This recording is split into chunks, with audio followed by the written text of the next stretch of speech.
Reaktif hati seorang hamba kalau sudah mengarah kepada pengakuan status, ini menandakan orang ini adalah calon orang-orang soleh.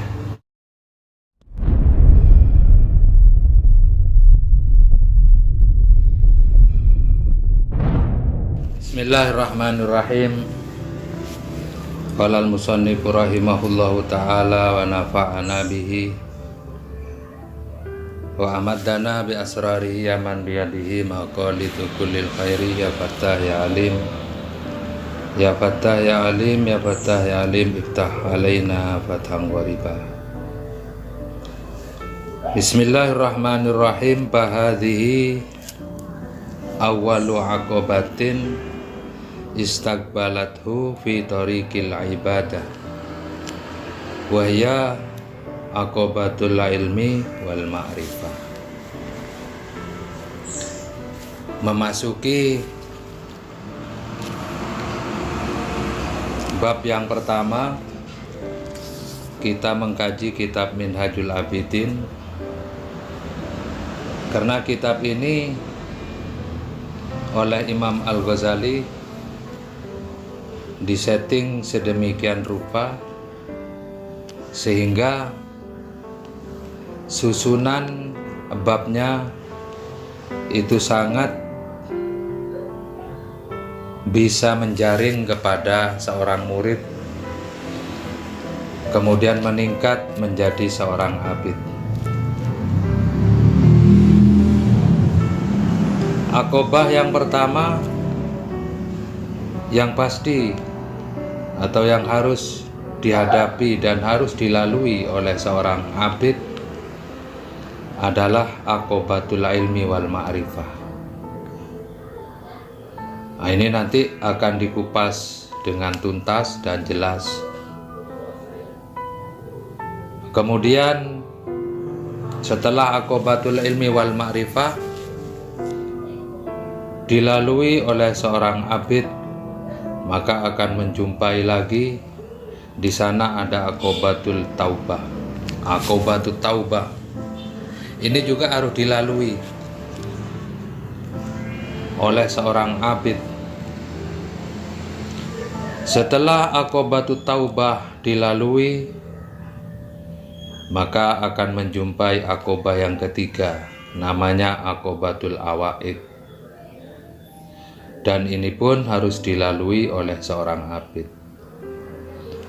Setelah melalui aqobatul awaid dengan selamat, dengan sukses, akan menemukan aqobah yang keempat, namanya aqobatul awarid al-arba'ah.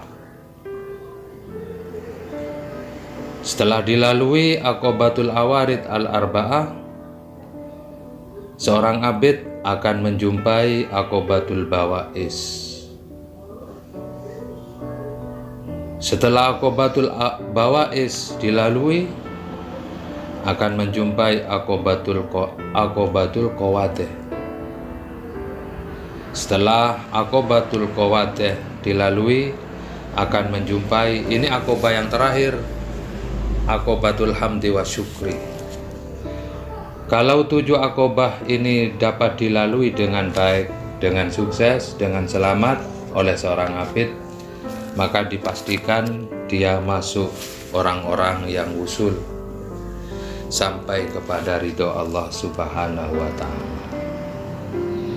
Karena beribadah seperti saya terangkan pada kajian yang pertama kemarin, ini sesuai dengan protokol ibadah yang dikehendaki oleh Allah Subhanahu wa ta'ala. Nah, aqobah 7 ini nanti akan dikupas satu persatu oleh Al-Ghazali. Nah, pertama, mari kita kaji aqobah yang pertama, yaitu aqobatul ilmi. Lah, kenapa di sini Al-Ghazali ini secara bahasa ini menggunakan kata pinjam meminjam? Ibadah itu sebetulnya bukan seperti jalan. Tapi disebutkan di sini oleh Imam Ghazali istilah aqobah. Aqobah ini kontur dari jalan atau dinamika yang ada di jalan. Aqobah itu artinya thoriqun murtafiun, jalan terjal, jalan naik. Jadi kalau sampean tahu di kompetisi sepeda trail itu kontur jalannya kan tidak mulus. Jadi ada jalan terjal, kemudian ada jalan datar tapi berliku-liku. Seorang abid akan mengalami seperti itu, tidak mulus. Tapi perjalanan yang tidak mulus itu harus terus diusahakan supaya sampai kepada tujuan. Makanya Allah sudah memberikan pengumuman, man jahadu fina lanahdiyannahum subulana. Siapa yang bersungguh-sungguh di dalam mencari ridhoku, kata Allah, lanahdiyannahum subulana, niscaya sungguh akan aku tunjukkan mereka kepada jalan yang mengarah kepada ridho. Nah, di sini Allah Subhanahu wa taala malahan memberi kata tekanan, kata taukid sebanyak 2 kali, lanahdiyannahum.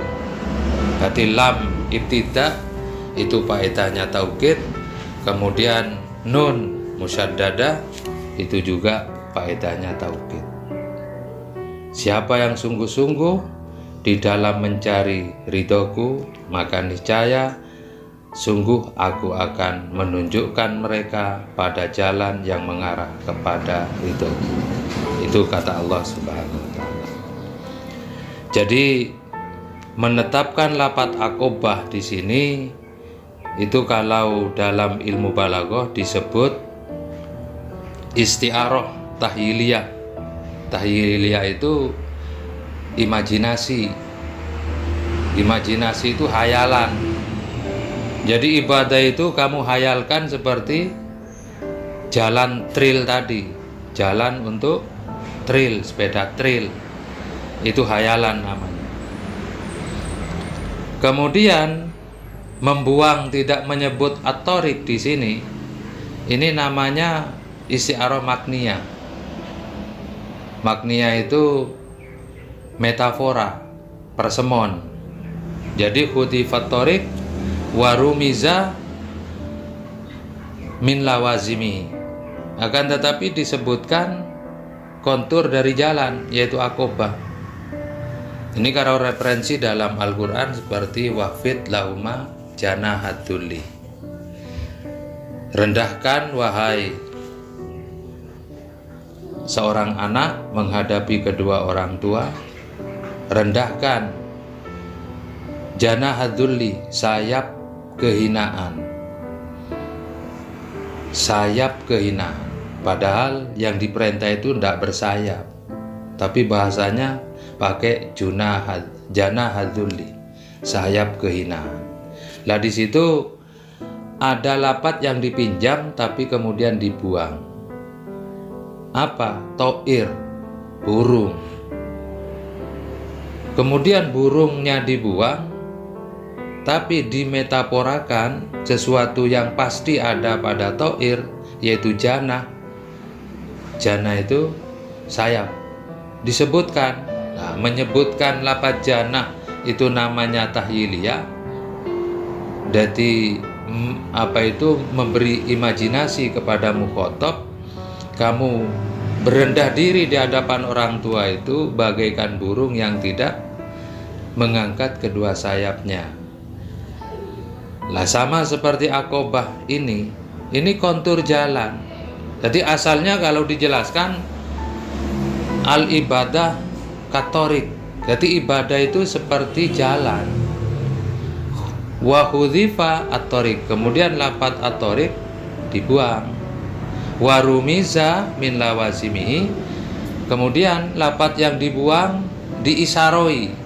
dengan sebagian yang menetap pada torik apa akobah. Sebab kontur jalan itu adalah naik, kan tidak ada jalan datar, pasti jalan itu berdinamika, ada yang naik, ada yang turun, ada yang datar. Nah, itu maksudnya. Jadi sangat indah sekali bahasa yang digunakan oleh Imam Ghazali. Jadi ibadah disepertikan jalan. Lah, kemudian lapat fahadhi ini semisarah musar ilahnya ini pada keterangan yang kemarin wa idza khotoro ila akhirih sampai pada wa ya'lamu anna lahu rabban kallafahu wa amarahu wa nahahu. Jadi ketika hati seorang hamba itu sudah dialiri oleh khotroh samawiyah. Kemarin saya analogikan khotroh itu bagaikan setrum. Di dunia perlistrikan bagaikan setrum. Khotroh samawiyah ini adalah dari malaikat mulhim. Ini kalau sudah mengalir mengarah kepada hati seorang hamba, maka hati seorang hamba itu akan reaktif menerima setrum itu. Kalau sudah reaktif, maka hidup hati itu. Kalau hidup hati itu, maka yang sempit menjadi jembar karena sudah hidup. Yang sesak bisa jadi renggang. Yang sempit menjadi longgar. Yang gelap menjadi jelas karena sudah teraliri oleh khotroh samawiyah. Jadi hatinya bagaikan lentera, bagaikan lampu. Kalau hati sudah bercahaya, maka yang dilihat itu hal-hal yang positif. Yang negatif betul juga dilihat, tapi tidak dilaksanakan. Makanya Allah dalam Al-Quran berfirman, wa nafsi wa ma sawwaha fa'alhamaha ujuraha wa taqwaha. Demi jiwa dan sesuatu yang menjadi materi dari kejadian jiwa tersebut. Anak Adam, kita itu materi kejadiannya dari dua unsur. Dari unsur bumi, yang kedua dari unsur langit. Unsur bumi ini terbentuk menjadi jasad. Unsur langit ini terbentuk menjadi roh. Lah di dalam diri ini juga ada nafsu. Ada nafsul mutmainnah, ada nafsul ammar. Nafsul mutmainnah ini ibarat lampu tadi, stop kontak yang menjurus ke malaikat mulhim. Kemudian nafsul ammarah ini bagaikan stop kontak yang menjurus kepada setan. Kalau yang aktif itu adalah stop kontak yang mengalir ke khotroh samawiyah, dan di sana petugasnya adalah malaikat mulhim, maka yang stop kontak yang menjurus ke setan ini sudah mati, tidak reaksi. Jadi ya yang reaksi, yang reaktif, yang berfungsi adalah stop kontak nafsul mutmainnah. Jadi fa'alhamaha fujuraha wa taqwaha. Fujur ini adalah nafsul ammarah. Kemudian nafsul mutmainnah itu adalah yang dimaksud oleh Allah dalam Al-Quran, ya ayyatuhan nafsul mutmainnah irji'i ila rabbiki radiyatan mardiyah. Wahai hawa nafsu yang sudah berhasil ada di suasana ketenangan, tenang melaksanakan ibadah, tenang melaksanakan apa yang diperintah oleh Allah Subhanahu wa Ta'ala, bahkan tidak tenang kalau melakukan hal-hal yang melanggar kepada Allah Subhanahu wa Ta'ala, kembalilah engkau kepada Tuhannya engkau, ya, dengan keadaan ridho, senang. Juga Tuhan kamu dalam keadaan ridho, dalam keadaan senang. Itu kalau hati seorang hamba itu sudah dialiri oleh khotroh samawiyah.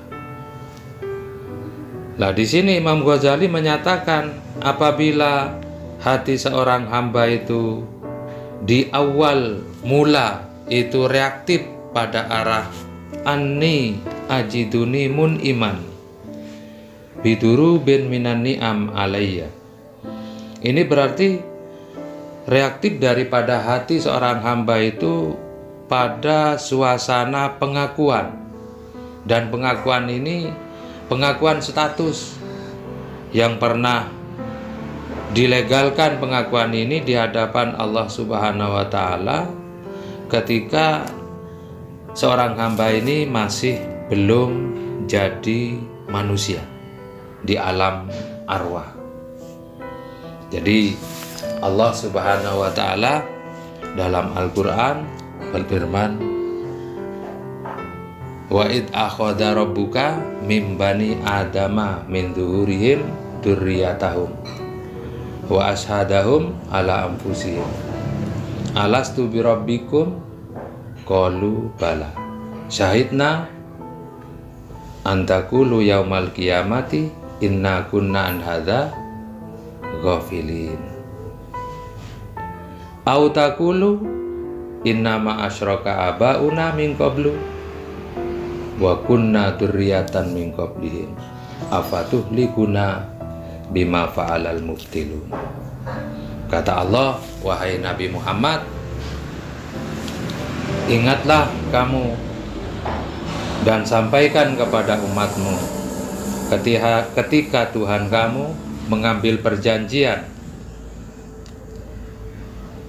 pada anak Adam yang mereka masih ada di tulang punggung ayah-ayah mereka, belum lahir, masih bentuk mani di tulang punggung ayah, itu oleh Allah sudah diambil perjanjiannya. Jadi sudah diambil statusnya oleh Allah Subhanahu wa Ta'ala. Wa asyhadahum ala anfusihim, Allah memberikan persaksian kepada roh mereka. Allah membacakan perjanjian itu. Alastu bi rabbikum, wahai roh, bukankah saya Tuhan kalian? Qalu bala, roh-roh termasuk kamu semua waktu masih mani itu menjawab, inggih Tuhan, Engkau adalah Tuhan kami. Syahidna. Nah, ini agar supaya apa? Allah mengambil statusnya ketika manusia itu belum menjadi manusia seutuhnya, masih materinya. Sudah diambil statusnya. Ini agar supaya manusia itu besok tidak bisa berkelit lagi di hadapan Allah Subhanahu wa Ta'ala. Syahidna antakulu yaumal qiyamati inna kunna an hadza ghafilin. Tuhan, kami atas perjanjian ini ketika kami diambil status sebagai perjanjian di hadapan Engkau, saya lupa karena saya terlalu banyak urusan di dunia. Tidak bisa alasan seperti itu, karena Allah sudah cukup. Di samping itu juga Allah menurunkan para utusan sebagai pengingat kepada anak Adam. Allah menurunkan Al-Quran itu agar supaya tidak lupa atas perjanjian Allah dengan roh-roh itu. Atau umpama mereka itu berkelit dengan ucapan innama asyraka abauna. Yang musyrik pertama kali itu adalah bapak-bapak kami. Sebelum kami ada. Wa kunna dzurriatan mim ba'dihim. Kami ini adalah anak turun generasi setelah mereka. Masa sampean Tuhan akan menyiksa kami diakibatkan oleh ulah kesalahan bapak-bapak kami? Tidak bisa berkelit seperti itu.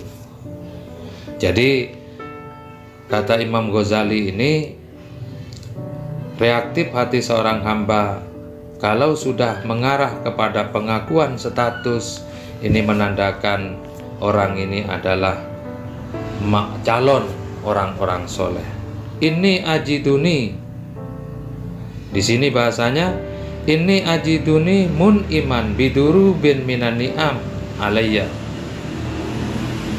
Aku menemukan diriku, di atas diriku itu terdapat dat penyandang pemberi nikmat, mun'im. Dia memberikan beraneka macam nikmat kepada kami, seperti nikmat kehidupan. Jadi nikmat kehidupan ini tidak datang begitu saja, tidak ada secara alamiah begitu saja, tapi ini ada penciptanya, yaitu Allah Subhanahu wa Ta'ala. Untuk itu kehidupan ini nikmat, maka nikmat itu harus diarahkan kepada kehendak Allah Subhanahu wa Ta'ala.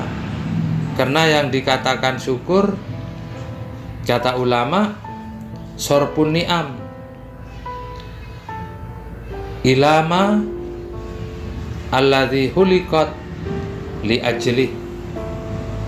Jadi mengarahkan semua nikmat kepada hal di mana nikmat itu diciptakan untuk sesuatu itu. Misalnya hidup, untuk apa? Hidup ini adalah sarana untuk menyembah kepada Allah Subhanahu wa Ta'ala. Nah, cara syukurnya ya hidup untuk ibadah. Kemudian di sini ada nikmat kuat. Nikmat kuat asalnya manusia itu tidak memiliki kekuatan apa-apa, bahkan tidak memiliki status sama sekali. Dalam Al-Quran juga Allah berfirman, hal ata alal insani hinun minad dahri lam yakun syai'an madhkura.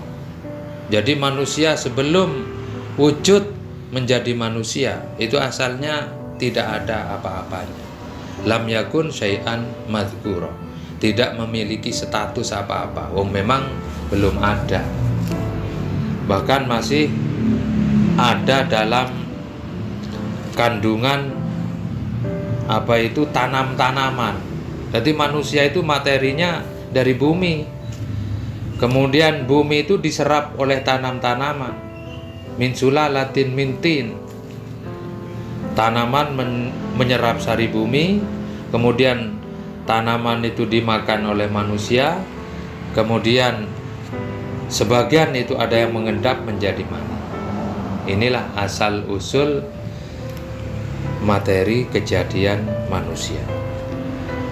Jadi kata Imam Ghazali, reaktif hati seorang hamba pada pengakuan, pembuktian status bahwa dirinya itu memiliki Tuhan sang pemberi nikmat, dan Tuhan yang memberi nikmat itu harus dipertuhankan, harus disembah, harus disyukuri.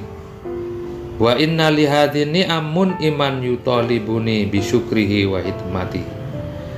Dan untuk pemberi nikmat, yaitu Allah Subhanahu wa Ta'ala, menuntut kita untuk disyukuri dan untuk dilateni, dihikmai, harus disyukuri. Makanya syukur itu adalah mengerahkan semua nikmat diarahkan kepada tujuan Allah di mana nikmat itu diciptakan. Besok itu akan dipertanyakan semua nikmat-nikmat kalau tidak dipergunakan untuk ibadah. Latus aluna yaumaidin anin naim. Sungguh kalian akan dipertanyakan dari nikmat-nikmat yang diberikan oleh Allah. Kalau tidak tepat menggunakan, maka ancamannya adalah siksa. Bahkan dalam Al-Quran itu ada cerita yang sangat populer, masyhur. Ini kejadiannya di ulama Bani Israel. Orang alimnya Bani Israel, umatnya Nabi Musa. Namanya Bal'am bin Ba'ura. Ini oleh Allah bahkan diperintahkan kepada Nabi Muhammad SAW. Watlu alaihim naba alladzi atainahu ayatina pansolahu minha fa'at ba'us syaiton fakana minal ghawin. Jadi kata Allah, wahai Nabi Muhammad, bacakan kepada mereka-mereka yang beriman tentang sejarah, tentang cerita seseorang yang aku berikan dia ayat-ayat kebesaran. Bal'am bin Ba'ura, ini kata ulama mufasir, yang dimaksud orang di sini adalah Bal'am bin Ba'ura. Bal'am bin Ba'ura itu punya santri 70.000. Dan santrinya sakti semua, bisa berterbang semua. Bal'am bin Ba'ura ini mustajab doanya. Minta apa saja dikabulkan oleh Allah Subhanahu wa ta'ala. Sesuai dengan permintaan. Minta A diberi A, minta B diberi B, dan seterusnya. Dari tingginya derajat kedudukan yang diberikan Allah kepada Bal'am bin Ba'ura. Tapi naudzubillah pansolahu minha. Kemudian dia melepaskan ayat-ayat itu. Karena stop kontak tadi berhasil, ya. Yang menjurus kepada setan itu setan berhasil mengaktifkan.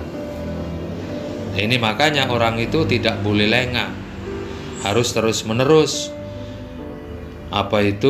mengawasi setan, karena setan ini adalah musuh utama. Dan setan ini punya mentor di dalam diri manusia sendiri, namanya nafsul ammarah. Makanya kata Nabi, a'da aduwika nafsuka allati baina jambaika. Paling musuh di diri kamu, kata Nabi, adalah nafsu kamu sendiri. Itu nafsu dalam selimut itu, ya. Allati baina jambaika, yang ada di diri kamu sendiri.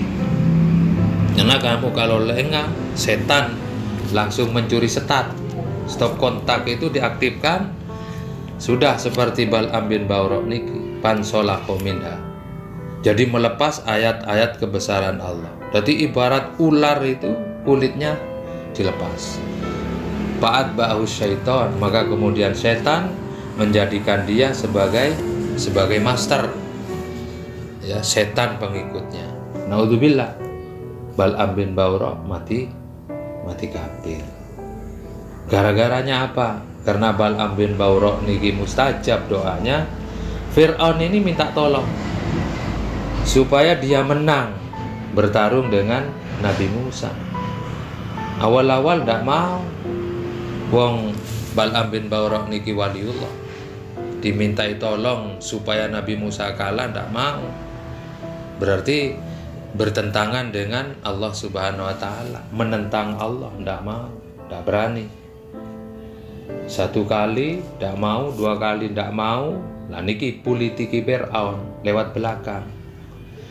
Jadi istrinya dikirimi pemberian terus menerus. Jadi misalnya panen buah-buahan yang baik-baik dikirimkan kepada istri Fir'aun. Perhiasan-perhiasan yang indah-indah dikirimkan kepada istri Bal'am bin Ba'urah oleh Fir'aun.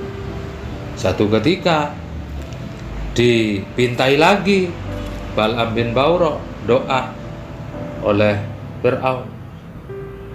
Tidak mau juga sampai 3 kali.